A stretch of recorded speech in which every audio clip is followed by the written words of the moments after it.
ਸਾਰੇ ਵਿਦਿਆਰਥੀਆਂ ਨੂੰ ਪਿਆਰ ਸਤਿਕਾਰ ਭਰੀ ਸਤਿ ਸ਼੍ਰੀ ਅਕਾਲ। ਮੈਂ ਸਿਮਰਨਜੀਤ ਸਿੰਘ ਤੁਹਾਡਾ ਸਾਰਿਆਂ ਦਾ ਸਵਾਗਤ ਕਰਦਾ ਹਾਂ ਜੀ ਆਪਣੀ ਇਸ ਆਨਲਾਈਨ ਜਮਾਤ ਵਿੱਚ, ਜਿਸ ਵਿੱਚ ਅੱਜ ਆਪਾਂ ਪੜ੍ਹਨ ਜਾ ਰਹੇ ਹਾਂ ਜੀ ਜੋ ਸਾਡੀ 12ਵੀਂ ਜਮਾਤ ਵਾਲੀ ਪੁਸਤਕ ਹੈ ਪੰਜਾਬੀ ਸਾਹਿਤ ਦਰਪਣ ਭਾਗ ਦੂਜਾ।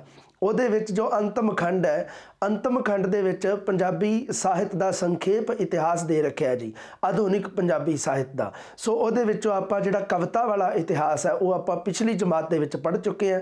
ਹੁਣ ਆਪਣੀ ਇਸ ਜਮਾਤ ਦੇ ਵਿੱਚ ਆਪਾਂ ਆਧੁਨਿਕ ਪੰਜਾਬੀ ਨਾਵਲ ਦਾ ਸੰਖੇਪ ਇਤਿਹਾਸ ਬਾਰੇ ਗੱਲ ਕਰਾਂਗੇ।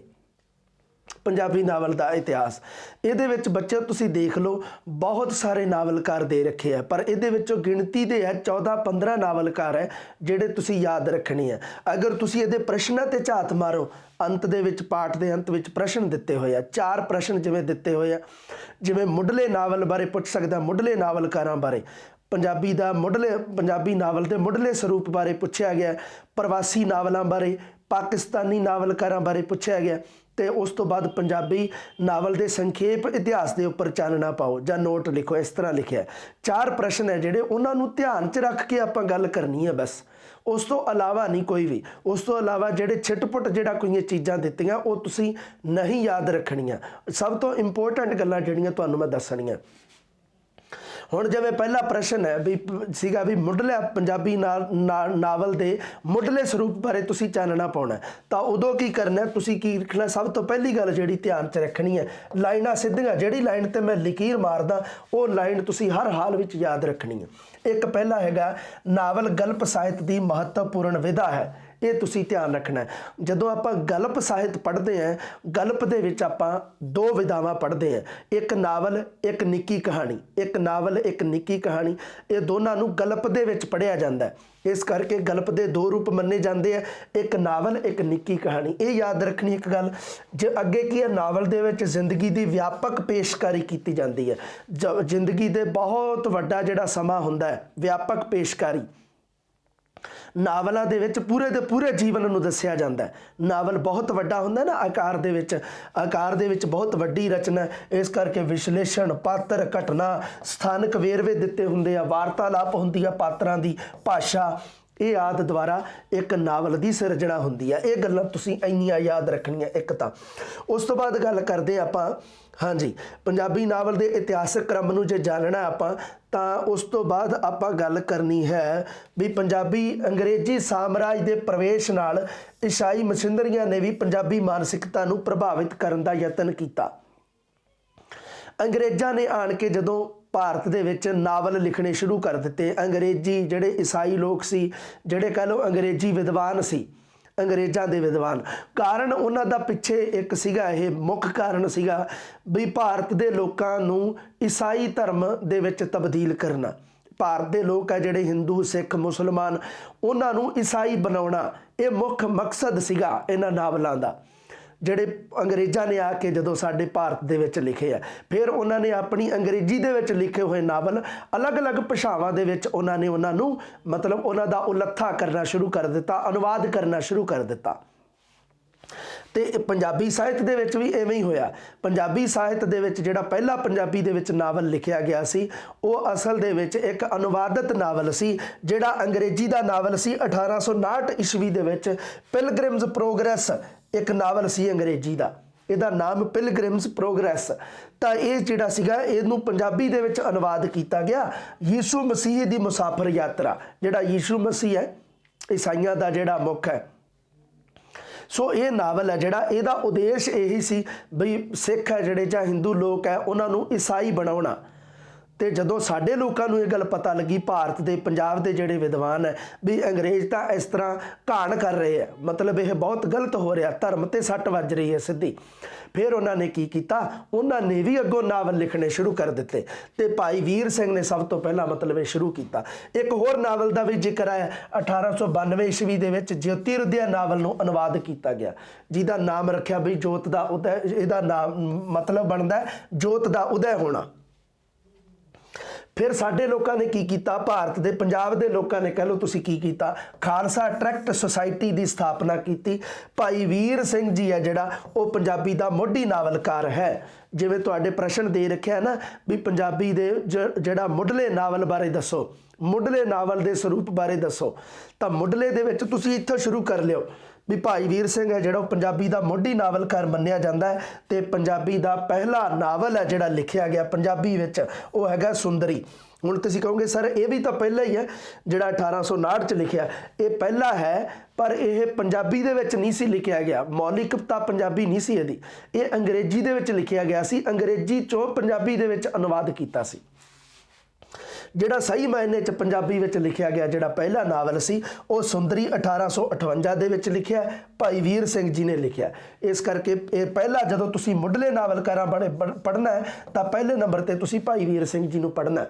ਭਾਈ ਵੀਰ ਸਿੰਘ ਜੀ ਦੇ ਜਿਹੜੇ ਨਾਵਲ ਹੈ ਉਹ ਤੁਸੀਂ ਯਾਦ ਰੱਖਣੇ ਆ, ਇੱਕ ਸੁੰਦਰੀ, ਇੱਕ ਸਤਵੰਤ ਕੌਰ, ਉਸ ਤੋਂ ਬਾਅਦ ਇੱਕ ਹੋਰ ਆ ਦੇਖੋ ਵਿਜੈ ਸਿੰਘ, ਬਾਬਾ ਨੌਧ ਸਿੰਘ। ਸੁੰਦਰੀ, ਸਤਵੰਤ ਕੌਰ, ਵਿਜੈ ਸਿੰਘ, ਬਾਬਾ ਨੌਧ ਸਿੰਘ, ਇਹ ਭਾਈ ਵੀਰ ਸਿੰਘ ਜੀ ਦੇ ਲਿਖੇ ਹੋਏ ਨਾਵਲ ਹੈ ਤੇ ਇਹ ਹੈਗੇ ਆ ਧਾਰਮਿਕ ਸੁਧਾਰ ਦੇ ਪੱਖੋਂ ਲਿਖੇ ਗਏ ਆ। ਇਹ ਮਤਲਬ ਕੀ ਆ ਵੀ ਧਾਰਮਿਕ ਸਮੱਸਿਆਵਾਂ ਨੂੰ ਲੈ ਕੇ ਲਿਖੇ ਗਏ ਆ। ਜਿਵੇਂ ਅੰਗਰੇਜ਼ਾਂ ਨੇ ਵੀ ਧਾਰਮਿਕ ਵਾਲੇ ਨਾਵਲ ਲਿਖੇ ਸੀਗੇ ਵੀ ਆਪਣੇ ਧਰਮ ਨੂੰ ਚੰਗਾ ਦੱਸਣ ਵਾਸਤੇ, ਈਸਾਈ ਧਰਮ ਨੂੰ, ਤੇ ਭਾਈ ਵੀਰ ਸਿੰਘ ਜੀ ਨੇ ਉਸ ਦੇ ਪ੍ਰਤੀਕਰਮ 'ਚ ਨਾਵਲ ਲਿਖੇ, ਇਹ ਉਹਨਾਂ ਦੇ ਵਿਰੋਧ ਦੇ ਵਿੱਚ ਨਾਵਲ ਲਿਖੇ। ਅੰਗਰੇਜ਼ੀ ਨਿਜ਼ਾਮ ਦੀਆਂ ਨੀਤੀਆਂ ਨੂੰ ਪੇਸ਼ ਕੀਤਾ। ਨਾਵਲਾਂ ਦੇ ਵਿੱਚ ਸੁਧਾਰਵਾਦੀ ਪ੍ਰਵਰਤੀ ਵੀ ਹੈ। ਵੈਸੇ ਇਹਨਾਂ ਦੇ ਨਾਵਲ ਹੈ ਜਿਹੜੇ ਇਹ ਧਾਰਮਿਕ ਪ੍ਰਵਰਤੀ ਵਾਲੇ ਹੈ। ਭਾਈ ਵੀਰ ਸਿੰਘ ਜੀ ਦੇ ਚਾਰੇ ਨਾਵਲਾਂ ਦੇ ਬਾਰੇ ਤੁਸੀਂ ਯਾਦ ਰੱਖਣਾ। ਮੁੱਢਲੇ ਪੰਜਾਬੀ ਨਾਵਲਕਾਰਾਂ ਦੇ ਵਿੱਚ ਦੂਜੇ ਨੰਬਰ ਤੇ ਤੁਸੀਂ ਪੜ੍ਹਨਾ ਹੈ ਮੋਹਨ ਸਿੰਘ ਵੈਦ ਨੂੰ। ਦੂਜੇ ਨੰਬਰ ਤੇ ਕਿਹਨੂੰ ਪੜ੍ਹਨਾ? ਮੋਹਨ ਸਿੰਘ ਵੈਦ ਨੂੰ। ਇਹ ਦੇਖੋ ਕਿਹੜਾ, ਉਸ ਦੇ ਨਾਵਲ ਦੇਖ ਲਓ ਕਿਹੜੇ ਕਿਹੜੇ ਆ। ਸੁਭਾਗ ਕੌਰ, ਸੁਖਦੇਵ ਕੌਰ, ਸੁਸ਼ੀਲ ਨੂੰ, ਇੱਕ ਸਿੱਖ ਘਰਾਣਾ, ਸੁਖੀ ਪਰਿਵਾਰ, ਵਕੀਲ ਦੀ ਕਿਸਮਤ, ਸੁਸ਼ੀਲ ਵਿਧਵਾ, ਸੁਸ਼ੀਲ ਨੂੰ ਵੀ ਹੈ, ਸੁਸ਼ੀਲ ਵਿਧਵਾ ਵੀ ਹੈ, ਪਛਤਾਵਾ, ਕਮਾਈ ਦੀ ਬਰਕਤ, ਕਪਟੀ ਮਿੱਤਰ, ਸੁਗੜ ਕੌਰ ਤੇ ਲੜਾਕੀ ਸੱਸ। ਇਹ ਮੋਹਨ ਸਿੰਘ ਵੈਦ ਦੇ ਪ੍ਰਮੁੱਖ ਨਾਵਲ ਹੈ। ਬਹੁਤ ਸਾਰੇ ਨਾਮ ਦੇ ਰੱਖੇ। ਮੋਹਨ ਸਿੰਘ ਵੈਦ ਦੇ ਨਾਵਲਾਂ ਦੇ ਵਿੱਚ ਸਮਾਜਿਕ ਸਮੱਸਿਆਵਾਂ ਨੂੰ ਪੇਸ਼ ਕੀਤਾ ਗਿਆ। ਠੀਕ ਹੈ। ਭਾਈ ਵੀਰ ਸਿੰਘ ਜੀ ਦੇ ਨਾਵਲਾਂ ਦੇ ਵਿੱਚ ਧਾਰਮਿਕ ਸਮੱਸਿਆਵਾਂ ਨੂੰ ਪੇਸ਼ ਕੀਤਾ ਤੇ ਪਰ ਮੋਹਨ ਸਿੰਘ ਵੈਦ ਦੇ ਨਾਵਲਾਂ ਦੇ ਵਿੱਚ ਸਮਾਜਿਕ ਸਮੱਸਿਆਵਾਂ ਨੂੰ।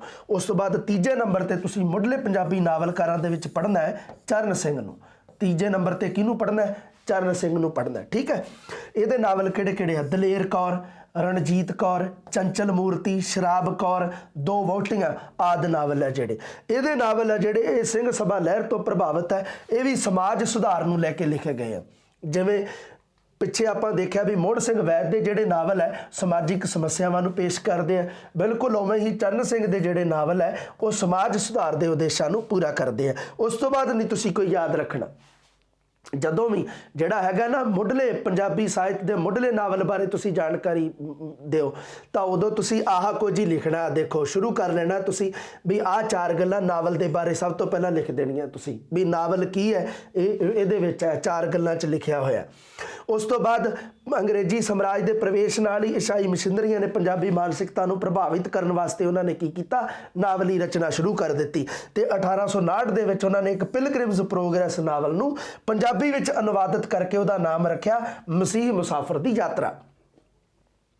ਤੇ ਬੰਗਾਲ ਦੇ ਈਸਾਈ ਮਸ਼ੀਨਰੀਆਂ ਨੇ ਇੱਕ ਹੋਰ ਨਾਵਲ ਲਿਖਿਆ ਸੀ ਅੰਗਰੇਜ਼ੀ ਵਿੱਚ ਜੋਤੀ ਰੁਧਿਆ, ਉਹਨੂੰ ਵੀ ਪੰਜਾਬੀ ਦੇ ਵਿੱਚ ਛਾਪਿਆ।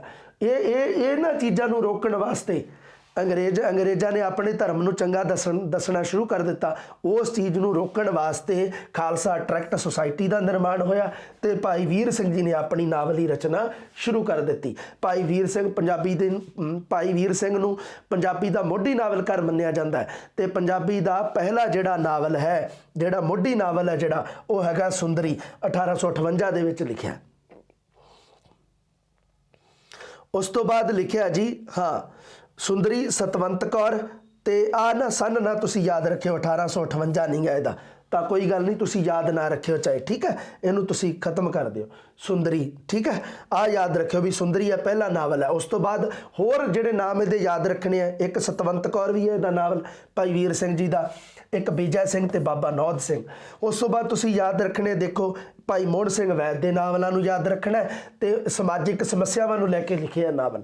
ਉਸ ਤੋਂ ਬਾਅਦ ਚਰਨ ਸਿੰਘ ਦੇ ਨਾਵਲ ਯਾਦ ਰੱਖਣੇ ਆ, ਇਹ ਸਮਾਜ ਸੁਧਾਰ ਨੂੰ ਲੈ ਕੇ ਲਿਖੇ ਗਏ। ਠੀਕ ਹੈ, ਬਸ ਇੱਥੇ ਖਤਮ ਹੋ ਗਿਆ। ਉਸ ਤੋਂ ਬਾਅਦ ਆਪਾਂ ਗੱਲ ਕਰਦੇ ਹਾਂ, ਜਦੋਂ ਆ ਜੇ ਪੰਜਾਬੀ ਨਾਵਲ ਦੇ ਇਤਿਹਾਸ ਬਾਰੇ ਤੁਸੀਂ ਚਾਨਣਾ ਪਾਉਣਾ ਹੋਵੇ ਤਾਂ ਉਦੋਂ ਤੁਸੀਂ ਸ਼ੁਰੂ ਕਰ ਲੈਣਾ ਹੈ ਨਾਨਕ ਸਿੰਘ ਤੋਂ ਕੰਮ। ਪਹਿਲੇ ਨੰਬਰ ਤੇ ਨਾਨਕ ਸਿੰਘ ਤੋਂ ਸ਼ੁਰੂ ਕਰਨਾ ਹੈ। ਨਾਨਕ ਸਿੰਘ ਦੇ ਪ੍ਰਵੇਸ਼ ਨਾਲ ਹੀ ਪੰਜਾਬੀ ਜਿਹੜਾ ਨਾਵਲ ਹੈ ਜਿਹੜਾ ਉਹ ਸਮਾਜ ਦੇ ਨਾਲ ਸਹੀ ਰੂਪ ਦੇ ਵਿੱਚ ਜੁੜਦਾ ਹੈ। ਤੇ ਸਹੀ ਰੂਪ ਦੇ ਵਿੱਚ ਮਤਲਬ ਨਾਵਲ ਸਿੰਘ ਪੰਜਾਬੀ ਸਾਹਿਤ ਦੇ ਵਿੱਚ ਸਭ ਤੋਂ ਵੱਧ ਪੜ੍ਹਿਆ ਜਾਣ ਵਾਲਾ ਨਾਵਲਕਾਰ ਹੈ ਤੇ ਇਹਨੇ 48 ਦੇ ਕਰੀਬ ਨਾਵਲ ਲਿਖੇ ਐ ਇਸਨੇ। ਇਹਦੇ ਵਿੱਚੋਂ ਕੁਝ ਨਾਵਲ ਹੈ ਪੰਜਾਬੀ ਨਾਵਲ ਦਾ ਪ੍ਰਮੁੱਖ ਹਸਤਾਖਰ ਹੈ। ਉਹਨੇ ਪੰਜਾਬੀ ਨਾਵਲ ਜਗਤ ਦੀ ਝੋਲੀ ਵਿੱਚ 3 ਦਰਜਨ ਮਤਲਬ ਕਿ 36 ਦੇ ਕਰੀਬਨ ਵੈਸੇ ਨਾਵਲ ਇਹਨੇ ਲਿਖੇ ਹੈ, 36-35 ਤੇ ਕੁਝ ਹੋਰ ਅਨੁਵਾਦਿਤ ਨਾਵਲ ਵੀ ਹੈ। ਕੁੱਲ ਰਚਨਾ 48 ਦੇ ਨੇੜੇ ਤੇੜ ਹੋ ਜਾਂਦੀ ਹੈ ਇਹਦੇ ਨਾਵਲਾਂ ਦੀ। ਕੁਝ ਨਾਮ ਲਿਖੇ ਹੋਏ ਹੈ, ਗਰੀਬ ਦੀ ਦੁਨੀਆ, ਪਿਆਰ ਦੀ ਦੁਨੀਆ, ਲਵ ਮੈਰਿਜ, ਪਵਿੱਤਰ ਪਾਪੀ। ਇਹ ਨਾਵਲ ਇਹਨਾਂ ਦੇ ਨਾਵਲਾਂ ਦੇ ਵਿੱਚ ਤਾਂ ਪ੍ਰੇਮ ਸੰਸਾਰ ਦੀ ਪੇਸ਼ਕਾਰੀ ਕੀਤੀ ਗਈ ਹੈ। ਇਹਨਾਂ ਦਾ ਵਿਸ਼ਾ ਤਾਂ ਪ੍ਰੇਮ ਹੈ। ਉਸ ਤੋਂ ਬਾਅਦ ਟੁੱਟੀ ਵੀਣਾ, ਗੰਗਾ ਜਲੀ, ਅੱਧ ਖਿੜਿਆ ਫੁੱਲ, ਇਹਨਾਂ ਦੇ ਵਿੱਚ ਨਾਰੀ ਦੀ ਤਰਾਸਦਿਕ ਹੋਣੀ ਨੂੰ ਪੇਸ਼ ਕੀਤਾ। ਨਾਰੀ ਦੇ ਨਾਲ ਸੰਬੰਧਿਤ, ਨਾਰੀ ਸਮੱਸਿਆ ਦੇ ਨਾਲ ਸੰਬੰਧਿਤ ਨਾਵਲ ਹੈ ਇਹ। ਉਸ ਤੋਂ ਬਾਅਦ ਹੋਰ ਹੈ ਚਿੱਟਾ ਲਹੂ ਹੈ ਜਿਹੜਾ ਇਹ ਭਾਈਚਾਰਕ ਸਾਂਝ ਨੂੰ ਲੈ ਕੇ ਲਿਖਿਆ ਗਿਆ ਨਾਵਲ ਹੈ। ਉਸ ਤੋਂ ਬਾਅਦ ਇੱਕ ਮਿਆਨ ਦੋ ਤਲਵਾਰਾਂ ਜਿਹੜਾ ਇਹਦਾ ਪ੍ਰਸਿੱਧ ਨਾਵਲ ਹੈ, ਉਸ ਨੂੰ ਭਾਰਤੀ ਸਾਹਿਤ ਅਕਾਦਮੀ ਦਾ ਪੁਰਸਕਾਰ ਮਿਲਿਆ ਹੈ। ਕਿਸੇ ਵੀ ਨਾਵਲ ਨੂੰ ਭਾਰਤੀ ਸਾਹਿਤ ਅਕਾਦਮੀ ਪੁਰਸਕਾਰ ਜਿਹਨੂੰ ਵੀ ਮਿਲਿਆ ਹੋਵੇ ਉਹ ਤੁਸੀਂ ਜ਼ਰੂਰ ਯਾਦ ਰੱਖਣਾ ਉਹਦੇ ਨਾਵਲਕਾਰ ਨੂੰ ਵੀ। ਕਿਹੜੇ ਨੂੰ? ਨਾਨਕ ਸਿੰਘ ਦੇ ਕਿਹੜੇ ਨਾਵਲ ਨੂੰ ਭਾਰਤੀ ਸਾਹਿਤ ਅਕਾਦਮੀ ਪੁਰਸਕਾਰ ਮਿਲਿਆ? ਇੱਕ ਮਿਆਨ ਦੋ ਤਲਵਾਰਾਂ ਨੂੰ। ਠੀਕ ਹੈ ਨਾ। ਉਸ ਤੋਂ ਬਾਅਦ ਹੋਰ ਹੈ ਪ੍ਰਸਿੱਧ ਨਾਟਕ ਅੱਗ ਦੀ ਖੇਡ, ਕੋਈ ਹਰਿਆ ਬੂਟ ਰਿਓਰੀ, ਗਗਨ ਦਮਾਮਾ ਬਾਜਿਓ। ਬਸ ਠੀਕ ਹੈ। ਇੱਕ ਨੰਬਰ ਤੇ ਤੁਸੀਂ ਨਾਨਕ ਸਿੰਘ ਪੜ੍ਹ ਲਿਆ। ਦੂਜੇ ਨੰਬਰ ਤੇ ਤੁਸੀਂ ਪੜ੍ਹਨਾ ਹੈ ਸੰਤ ਸਿੰਘ ਸੇਖੋਂ। ਸੰਤ ਸਿੰਘ ਸੇਖੋਂ ਦੇ ਨਾਲ ਹੀ ਇੱਕ ਨਵਾਂ ਦੌਰ ਸ਼ੁਰੂ ਹੁੰਦਾ ਹੈ। ਇਹਦੇ ਨਾਵਲ ਦੇ ਰੱਖੇ ਆ, 2 ਨਾਵਲਾਂ ਦੇ ਨਾਮ ਹੈ, ਇੱਕ ਲਹੂ ਮਿੱਟੀ ਦਿੱਤਾ, ਇੱਕ ਬਾਬਾ ਉਸਮਾਨ। ਉਹਨੇ ਮੱਧ ਵਰਗੀ ਕਿਰਸਾਨੀ ਜੀਵਨ ਦੇ ਬਿਰਤਾਂਤ ਨੂੰ ਪੇਸ਼ ਕੀਤਾ ਹੈ ਸੰਤ ਸਿੰਘ ਸੇਖੋਂ ਨੇ। ਸੰਤ ਸਿੰਘ ਸੇਖੋਂ ਦੇ ਨਾਵਲ ਬਹੁਤ ਹੈ ਵੈਸੇ, ਪਰ ਇਹਨੇ 2 ਹੀ ਨਾਮ ਦਿੱਤੇ ਆ, 2 ਹੀ ਯਾਦ ਰੱਖਣੇ ਆ ਤੁਸੀਂ। ਮੱਧ ਵਰਗੀ ਕਿਸਾਨੀ ਜੀਵਨ ਦੇ ਬਿਰਤਾਂਤ ਨੂੰ ਪੇਸ਼ ਕੀਤਾ। 2 ਨੰਬਰ ਤੇ ਤੁਸੀਂ ਸੰਤ ਸਿੰਘ ਸੇਖੋਂ ਨੂੰ ਯਾਦ ਰੱਖਣਾ। ਤੀਜੇ ਨੰਬਰ ਤੇ ਗੱਲ ਕਰਦੇ ਆਪਾਂ ਸੁਰਿੰਦਰ ਸਿੰਘ ਨਰੂਲਾ ਦੀ। ਸੁਰਿੰਦਰ ਸਿੰਘ ਨਰੂਲਾ ਜਿਹੜਾ ਪੰਜਾਬੀ ਸਾਹਿਤ ਜਗਤ ਦਾ ਪਹਿਲਾ ਯਥਾਰਥਵਾਦੀ ਨਾਵਲਕਾਰ ਹੈ, ਇਸ ਕਰਕੇ ਯਾਦ ਰੱਖਣਾ ਇਹਨੂੰ ਤੁਸੀਂ। ਯਥਾਰਥਵਾਦੀ ਨਾਵਲਕਾਰ ਹੈ ਤੇ ਪੰਜਾਬੀ ਦਾ ਪਹਿਲਾ ਯਥਾਰਥਵਾਦੀ ਨਾਵਲ ਕਿਹੜਾ ਹੈ? ਉਹ ਹੈਗਾ ਪਿਓ ਪੁੱਤਰ। ਇਸੇ ਨੇ ਹੀ ਰਚਿਆ, ਸੁਰਿੰਦਰ ਸਿੰਘ ਨਰੂਲਾ ਦਾ ਰਚਿਆ ਹੋਇਆ ਪਿਓ ਪੁੱਤਰ ਪੰਜਾਬੀ ਸਾਹਿਤ ਜਗਤ ਦਾ ਪਹਿਲਾ ਯਥਾਰਥਵਾਦੀ ਨਾਵਲ ਹੈ। ਉਸ ਤੋਂ ਬਾਅਦ ਰੰਗ ਮਹਿਲ, ਦੀਨ ਤੇ ਦੁਨੀਆ, ਜਗਰਾਤਾ, ਨੀਲੀ ਬਾਰ, ਲੋਕ ਦੁਸ਼ਮਣ, ਦਿਲ ਦਰਿਆ, ਆਪਣੇ ਪਰਾਏ, ਰਾਹੇ ਕੁਰਾਏ ਇਹਦੇ ਪ੍ਰਸਿੱਧ ਨਾਵਲ ਹੈ। ਬਸ ਇੰਨਾ ਹੀ ਯਾਦ ਰੱਖਣਾ। ਉਸ ਤੋਂ ਬਾਅਦ ਤੁਸੀਂ ਚੱਲਣਾ 4 ਨੰਬਰ ਤੇ ਜਸਵੰਤ ਸਿੰਘ ਕੰਵਲ ਦੇ ਬਾਰੇ ਗੱਲ ਕਰਨੀ ਹੈ। ਜਸਵੰਤ ਸਿੰਘ ਕੰਵਲ ਦੇ ਨਾਵਲਾਂ ਦੇ ਨਾਮ ਸੁਣ ਲਓ। ਪੂਰਨਮਾਸ਼ੀ, ਹਾਣੀ, ਸੱਚ ਨੂੰ ਫਾਂਸੀ, ਰਾਤ ਬਾਕੀ ਹੈ, ਰੂਪ ਧਾਰਾ, ਸਿਵਲ ਲਾਈਨਸ, ਇੰਨਿਆਂ 'ਚੋਂ ਉੱਠੇ ਸੂਰਮਾ, ਬਰਫ਼ ਦੀ ਅੱਗ, ਲਹੂ ਦੀ ਲੋ ਇਹਦੇ ਪ੍ਰਸਿੱਧ ਹੈ। ਤੇ ਇਹਦਾ ਜਿਹੜਾ ਜਸਵੰਤ ਸਿੰਘ ਕੰਵਲ ਦਾ ਜਿਹੜਾ ਨਾਵਲ ਹੈ ਤੁਸ਼ਾਲੀ ਦੀ ਹੰਸੋ, ਇਹਨੂੰ ਭਾਰਤੀ ਸਾਹਿਤ ਅਕਾਦਮੀ ਪੁਰਸਕਾਰ ਮਿਲਿਆ ਹੋਇਆ ਹੈ। ਠੀਕ ਹੈ ਨਾ, ਯਾਦ ਰੱਖੋਗੇ। ਉਸ ਤੋਂ ਬਾਅਦ ਆਪਾਂ ਗੱਲ ਕਰਦੇ ਹਾਂ, ਇਹ ਵੀ ਗੱਲ ਯਾਦ ਰੱਖ ਸਕਦੇ ਹੋ ਤੁਸੀਂ, ਜਸਵੰਤ ਸਿੰਘ ਕੰਵਲ ਦੇ ਨਾਲ ਇੱਕ ਹੋਰ ਗੱਲ ਉੱਤੇ ਲਿਖੀ ਵੀ ਹੈ ਵੀ ਮਲਵਈ ਜੀਵਨ ਸ਼ੈਲੀ ਦੇ ਬਾਰੇ ਲਿਖਣ ਵਾਲਾ ਇਹ ਨਾਵਲਕਾਰ ਹੈ। ਉਸ ਤੋਂ ਬਾਅਦ ਨਹੀਂ ਤੁਸੀਂ ਇਹਦੇ ਵਿੱਚੋਂ ਨਹੀਂ ਕੁਝ ਵੀ ਯਾਦ ਰੱਖਣਾ। ਤੁਸੀਂ ਨਹੀਂ ਯਾਦ ਰੱਖਣਾਗਾ, ਕੋਈ ਗੱਲ ਨਹੀਂ। ਠੀਕ ਹੈ, ਜਿਹੜਾ ਤੁਸੀਂ ਪੁਸਤਕ ਤੁਸੀਂ ਖੋਲ ਕੇ ਬਸ ਬੈਠ ਜਾਓ ਤੇ ਉਹਦੇ ਵਿੱਚੋਂ ਦੇਖੀ ਜਾਓ ਵੀ ਮੈਂ ਕੀ ਦੱਸ ਰਿਹਾ ਤੁਹਾਨੂੰ, ਉਹ ਯਾਦ ਰੱਖਣਾ। ਕਰਤਾਰ ਸਿੰਘ ਦੁੱਗਲ ਵੀ ਤੁਸੀਂ ਯਾਦ ਨਹੀਂ ਰੱਖਣਾ ਕਿਉਂਕਿ ਇਹ ਕਹਾਣੀਕਾਰ ਹੈ। ਅਸਲ ਦੇ ਵਿੱਚ ਆਪਾਂ ਇਹਨੂੰ ਕਹਾਣੀਆਂ ਦੇ ਵਿੱਚ ਪੜ੍ਹਨਾ, ਉੱਥੇ ਪੜ੍ਹਾਂਗੇ ਆਪਾਂ ਇਹਨੂੰ। ਕਹਾਣੀਆਂ ਦਾ ਇਤਿਹਾਸ ਦਿੱਤਾ, ਆ ਵੀ ਤੁਸੀਂ ਰਹਿਣ ਦੇਣਾ। ਹੁਣ ਆਪਾਂ ਗੱਲ ਕਰਦੇ ਹਾਂ ਸੋਹਣ ਸਿੰਘ ਸੀਤਲ ਜੀ ਦੀ। 4 ਨੰਬਰ ਤੋਂ ਬਾਅਦ 5 ਨੰਬਰ ਤੇ ਜਿਹੜਾ ਤੁਸੀਂ ਰੱਖਣਾ ਯਾਦ, ਉਹ ਹੈਗਾ ਜੀ ਸੋਹਣ ਸਿੰਘ ਸੀਤਲ। 5 ਨੰਬਰ ਤੇ ਇਹ ਜੀ ਯਥਾਰਥਵਾਦੀ ਨਾਵਲ ਪਰੰਪਰਾ ਨੂੰ ਹੋਰ ਪੱਕਾ ਕੀਤਾ ਇਹਨੇ। ਜਿਵੇਂ ਪਹਿਲਾ ਯਥਾਰਥਵਾਦੀ ਨਾਵਲਕਾਰ ਹੈ ਉਹ ਸੁਰਿੰਦਰ ਸਿੰਘ ਨਰੂਲਾ ਹੈ। ਪਹਿਲਾ ਯਥਾਰਥਵਾਦੀ ਨਾਵਲ ਹੈ ਜਿਹੜਾ ਉਹ ਪਿਓ ਪੁੱਤਰ ਹੈ। ਪਰ ਯਥਾਰਥਵਾਦੀ ਪਰੰਪਰਾ ਨੂੰ ਹੋਰ ਪੱਕਾ ਕਰਨ ਵਾਲਾ ਕੌਣ ਹੈ? ਸੋਹਣ ਸਿੰਘ ਸੀਤਲ ਹੈ। ਤੇ ਆਓ ਫਿਰ ਸੋਹਣ ਸਿੰਘ ਸੀਤਲ ਦੇ ਨਾਵਲ ਕਿਹੜੇ ਕਿਹੜੇ ਆ? ਤੂਤਾਂ ਵਾਲਾ ਖੂਹ, ਦੀਵੇ ਦੀ ਲੋ, ਮੁੱਲ ਦਾ ਮਾਸ, ਬਦਲਾ, ਇਚੋਗਲ ਨਹਿਰ ਤੱਕ, ਜੁਗ ਬਦਲ ਗਿਆ, जंग जां अमन उसके प्रसिद्ध नावल है। जिहड़ा युग बदल गया नावल है ना, इनू भारतीय साहित्य अकादमी पुरस्कार मिलिया, ये याद रखना है तुसीं। होर देखो सिख इतिहास नाल संबंधित नावल लिखे इन्हें बहुत सारे, उहदे विचों लिखे कुछ होर सिख राज किवें गया, सिख मिसलां, शेरे पंजाब महाराजा रणजीत सिंह, ये भी तुसीं याद रखने हैं। ठीक है, सोहण सिंह शीतल जी की गल खत्म हो गई। हुण आपां गल करते हैं 6 नंबर ते गुरदियाल सिंह नूं याद रखना है तुसीं। गुरदियाल सिंह ते इनू पंजाबी दा माण मत्ता नावलकार कहा जाता है, माण मत्ता। इनू अणहोया दा नावलकार भी कहा जाता है, याद रखोगे ना दोवें गल्लां। गुरदियाल सिंह नूं की कहा जाता है? माण मत्ता नावलकार। होर की कहा जाता है? अणहोया दा नावलकार। अणहोए नावल का नाम ही है इहदा, इन्हें एक नावल लिखा अणहोए, बस तां ही इहनूं अणहोया दा नावलकार भी कहा जाता है। अध चाननी रात, रेते दी एक मुट्ठी, कुवेला, आथण उगण, आथण उगण मतलब शाम सवेरे कहा जाता, आथण उगण। पौ फटाले तो पहला मतलब सवेर चढ़न तो पहला, जिवें अन्ने घोड़े दा दान, परसा आदि प्रसिद्ध नावल है। जिहड़ा हैगा इहदा नावल अध चाननी रात, उहनूं भारतीय साहित्य अकादमी पुरस्कार मिलिया है। ठीक है, एक होर भी है, इहनूं ज्ञानपीठ पुरस्कार भी मिलिया, ये भी तुसीं याद रखना, भी तुसीं लिख सकते हो पेपर दे विच भी ज्ञानपीठ पुरस्कार यही है जिन्होंने ज्ञानपीठ पुरस्कार मिलिया। ठीक है, एक मड़ी दा दीवा, ये भी बहुत इंपोर्टेंट नावल है, ये उत्ते फिल्म भी बन चुकी है, मड़ी दा दीवा उत्ते गुरदियाल सिंह का प्रसिद्ध नावल है मड़ी दा दीवा। ठीक है, 6 नावलकार आपां पढ़ चुके हैं हुण तक, ਜਿਹੜੇ ਮੁੱਢਲੇ ਨਾਵਲਕਾਰਾਂ ਨੂੰ ਛੱਡ ਕੇ। ਮੁੱਢਲੇ ਨਾਵਲਕਾਰਾਂ ਦੇ ਵਿੱਚ 3 ਪੜ੍ਹੇ ਸੀ ਆਪਾਂ। ਉਸ ਤੋਂ ਬਾਅਦ ਤੁਸੀਂ ਸੁਰਜੀਤ ਸਿੰਘ ਸੇਠੀ ਆਪਾਂ ਨਹੀਂ ਪੜ੍ਹਨਾ ਗਾ, ਇਹਨੂੰ ਆਪਾਂ ਨਾਟਕਕਾਰਾਂ 'ਚ ਪੜ੍ਹਨਾ, ਕਿਉਂਕਿ ਮੁੱਖ ਤੌਰ ਤੇ ਇਹ ਨਾਟਕਕਾਰ ਹੈ, ਇਸ ਕਰਕੇ ਤੁਸੀਂ ਆ ਨਾ ਪੜ੍ਹਿਓ, ਕੋਈ ਗੱਲ ਨਹੀਂ। ਠੀਕ ਹੈ, हाँ, उस तो बाद आप गल करते हैं निरंजन तसनीम की। 6 नंबर तो बाद तुसीं 7 नंबर पर पढ़ना है निरंजन तसनीम। निरंजन तसनीम बारे किहड़ी गल याद रखनी है? एक तो हैगा ये बहुभाषाई नावल है, बहुभाषाई नावलकार है, ये बहुत भाषावां दे विच हिंदी, अंग्रेजी, पंजाबी दे विच इसने नावल लिखे है। किहड़े-किहड़े आ देखो, परछावें, कसक, रेत छल, हनेरा होण तक, एक होर नवां साल, गुआचे अर्थ। इहदा जिहड़ा गुआचे अर्थ नावल है ना विद्यार्थियों, इहनूं भारतीय साहित्य अकादमी पुरस्कार मिलिया होया है। बस इन्ना याद रखना। उस तो बाद सुखबीर नूं याद रखना तुसीं 8 नंबर ते। 8 नंबर ते तुसीं सुखबीर नूं याद रखना। ठीक है, इन्हें अपने नावलों दे विच महानगरी जीवन स्थिति नूं पेश कीता है। महानगरी मतलब दिल्ली बंबई वर्गे लोगों के जीवन बारे इन्हें अपने नावलों के विच दिल्ली बंबई के जीवन को लैके बहुत सारे नावल लिखे सुखबीर ने, इस करके याद रखने वाला है। पानी ते पुल, रात दा चेहरा, सड़कों ते कमरे, अद्धे पौने, ये प्रसिद्ध नावल है। ठीक है, उस तो बाद नहीं तुसीं याद रखना, आ रहन दिओ, मोहन कालू नूं ना पढ़ियो, केसर सिंह भी ना पढ़ियो। आपां किन्ने पढ़ लए? 8 पढ़ लए। उस तो बाद आ भी नहीं पढ़ना, तुसीं छड्डो इनू। हाँ, अमृता प्रीतम पढ़ना। वैसे तो अमृता प्रीतम जी जिहड़ी है ये हैगी है प्रसिद्ध कवित्री, पर इनू नावलकारां दे विच भी तुसीं थोड़ा जिहा याद रखियो इन्हां दे बारे गल्लां, क्योंकि ये मतलब पहली इस्त्री नावलकार है ना, इस करके इनू याद रखना तुसीं। इनू आपां 8 तो बाद 9 नंबर ते आपां याद रखना अमृता प्रीतम जी नूं। अमृता प्रीतम जी ने 9 नंबर ते याद रखियो तुसीं इन्हां नूं।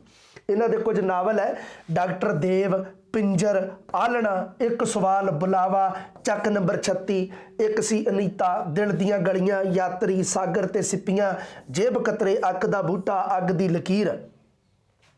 1947 की वंड नूं लैके, इस्त्रियां ते दुखांत नूं लैके बहुत सारे नावल इन्हां ने लिखे हैं, जिहदे विच कुछ नाम दिते होए।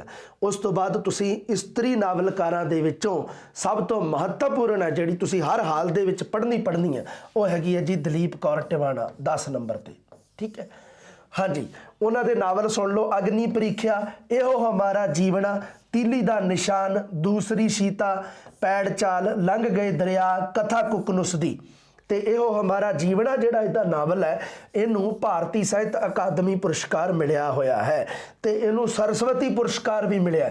जिवें गुरदियाल सिंह नूं ज्ञानपीठ पुरस्कार मिलिया, वो याद रखना है, ते दलीप कौर टिवाणा जी नूं सरस्वती पुरस्कार मिलिया 10। अजीत कौर तुसीं ना पढ़ियो, कोई गल नहीं।